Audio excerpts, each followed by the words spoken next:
Hey Andrew. Hello, Drew.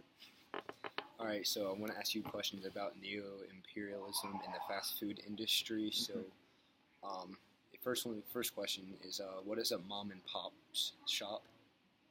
Well, mom and pop shop, I guess, is just like a business that has been opened up locally and it doesn't have any kind of franchising associated with it. Okay. Yeah.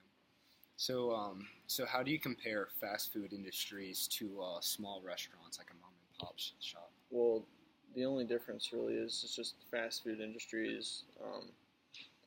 They have restaurants that are in franchises and they're located all over the country, whereas mom and pop shops are only individual standalone businesses.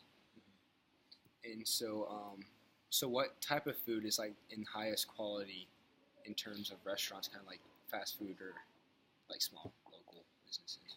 In my personal experience, I would say you can't really tell for sure because individual mom and pop shops they might get their food from the same source, and there might be a fast food chain that gets their um, food from a really high quality source. So you can't really say for sure.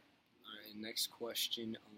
Does fast food diminish cultures like globally, like culture like? Um, I don't believe so because I don't think it's the responsibility of the fast food industry or any individual franchisement to be responsible for the culture in their area. It doesn't say anywhere in their business model that they're supposed to maintain their culture in the country or any area that they're in. Okay, how can a small restaurant or a small local business compete with fast food if fast food is like on a global scale?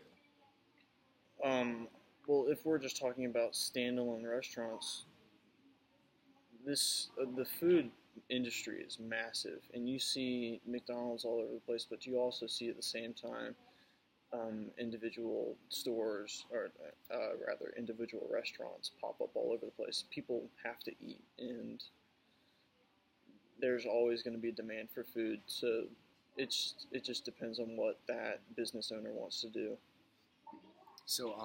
Can fast food industries cause negative harm to the environment? How so?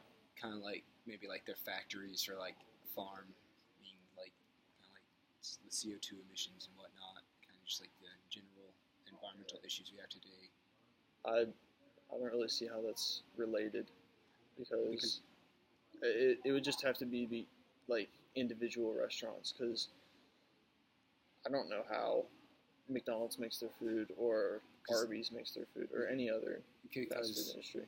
if you see McDonald's, they're like everywhere, right? So they Mm-hmm. have to get their food somewhere, and there's like factories popping up that just like process all the food and make all the food, and then with the farms with like the methane, and also. Well, if you're talking about methane pollution, because pigs produce a lot of methane, and if they're concentrated in an area, that might be a problem. But me personally, I don't know enough about how McDonald's or Subway or anybody gets their food. All right, so last question. It's a pretty easy question. What are your favorite restaurants? Um, I personally like Chick-fil-A a lot. I think it's just the best tasting, and we go there a lot for lunch. All right. But other than that, PDQ is also really good. I'm kind of a big chicken fan. So Nice. All right. Well, thanks, Andrew. thank you.